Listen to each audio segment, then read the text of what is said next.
اور اپنے گال پھلا کر نہ رکھو، یہ عام طور پہ ترجمہ کر دیا جاتا ہے کہ غرور کی کیفیت جب ہوتی ہے تو انسان جو ہے وہ کشادہ پیشانی سے لوگوں سے نہیں ملتا،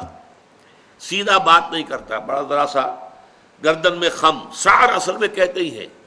اونٹ کو ایک بیماری ہوتی ہے جس سے اس کی گردن ٹیڑھی ہو جاتی ہے، یہ سعر ہے۔ تو جس کو ہم اپنی زبان میں کہتے ہیں کج روخی،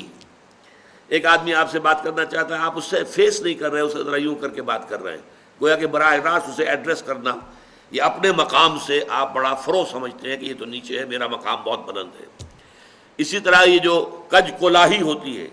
کلاہ جو ہے وہ ذرا ٹیڑھا ہو، ٹوپی جو ہے وہ ٹیڑھی ہو سر کے اوپر، تو یہ کج رخی اور کج کلاہی، یہ تمام چیزیں جو ہیں یہ ہے وَلَا تُصَعِّرْ خَدَّكَ لِلنَّاسِ۔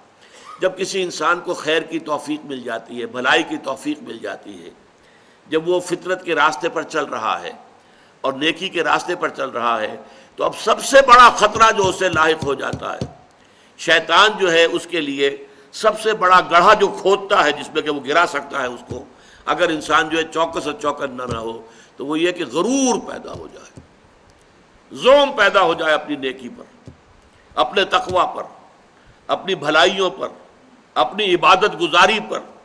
اگر زوم پیدا ہو گیا، and you look down upon the others، دوسروں کو آپ بنظر استحقار دیکھنے لگے، تو آپ کی ساری اچیومنٹس زیرو سے ضرب کھا کر زیرو ہو جائیں گی، gone with the wind، ختم۔ اس لیے یہ بہت بڑی بات ہے۔ حدیث میں آیا ہے لن يدخل الجنہ من کان فی قلبہ مثقال ذرۃ من کبر، وہ مثقال ذرہ پھر آ گیا، یا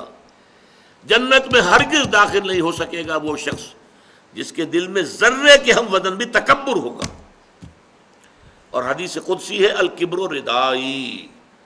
تکبر تو میری چادر ہے، مجھ پر راست آتی ہے۔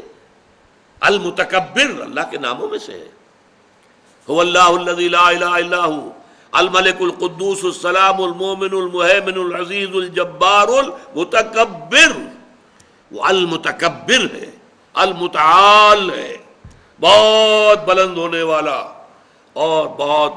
تکبر کرنے والا، لیکن بندے کے لیے نہیں۔ بندے کے دل میں اگر تکبر آ گیا تو اس کی ساری نیکی، سارا تقوی زائل ہو جائے گا۔ وَلَا تُصَعِّرْ خَدَّكَ لِلنَّاسِ، تواضع ہونی چاہیے۔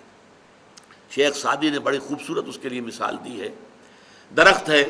آم کا درخت ہے، امرود کا درخت ہے، انار کا ہے،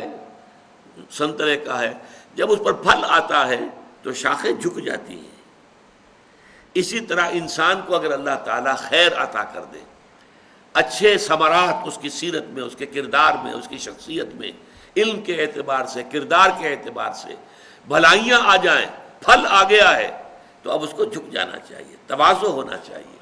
اس کے بجائے اگر تکبر ہو گیا، گردن اکڑ گئی، تو معلوم ہوا کہ بس سارا اپنا کیا دھرا جو ہے وہ ضائع ہو جائے گا۔ وَلَا تُصَعِّرْ خَدَّكَ لِلنَّاسِ وَلَا تَمْشِ فِي الْأَرْضِ مَرَحًا، اور زمین میں اتراتے ہوئے نہ چلو، اکڑ کر چلنا، اترا کر چلنا۔ مرح جو ہے وہ فرح سے آگے ہے۔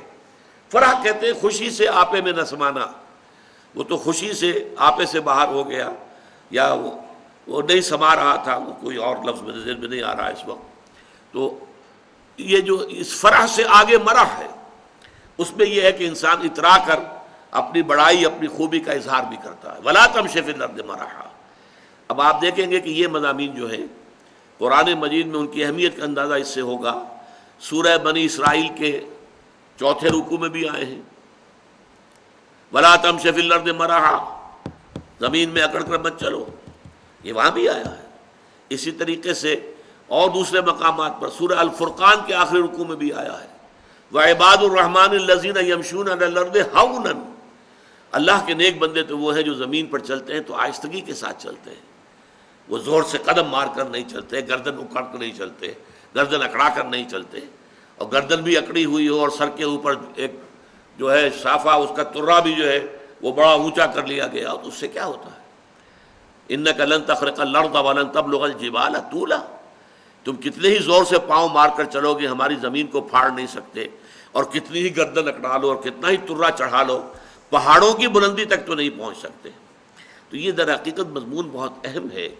متعدد مقامات پر آیا ہے، اور سورۃ الفرقان کا جو آخری رکوع ہے وہ تو ہمارے منتخب نصاب میں ہے، اور وہ تفصیل سے ہم پڑھیں گے۔ تو وَلَا تُصَعِّرْ خَدَّكَ لِلنَّاسِ وَلَا تَمْشِ فِي الْأَرْضِ مَرَحًا إِنَّ اللَّهَ لَا يُحِبُّ كُلَّ مُخْتَالٍ فَخُورٍ، یقیناً اللہ تعالیٰ کو بالکل پسند نہیں ہے جو اکڑ کر چلنے والے ہیں اور شیخی خورے ہیں۔ مختال کا لفظ بڑا پیارا ہے، یہ خیل سے بنا ہے۔ خیل جو ہے اعلیٰ نسل کا گھوڑا، بہت اونچی جس کی پیڈگری ہو، اگر آپ اس کی چال دیکھیں گے اس کی چال میں ایک تمکنت ہوتی ہے۔ جب انسان اپنی چال میں یہی تمکنت اختیار کرتا ہے تو یہ اختیال ہے، گویا کہ خیل کا سا انداز اختیار کرنا اپنے چلنے میں، خیل سے باب افتعال بنا اختیال۔ تو اللہ تعالیٰ کو بالکل پسند نہیں ہے کل مختال فخور، فخر کرنے والے، اپنی نیکیوں پر، اپنی دولت پر بھی فخر ہوتا ہے، لیکن اپنی نیکی پر بھی ہوتا ہے، اپنے علم پر بھی ہوتا ہے، اللہ بچائے، اپنی عبادت پر بھی ہوتا ہے، اللہ تعالیٰ اس سے اپنے حفظ و امان میں رکھے۔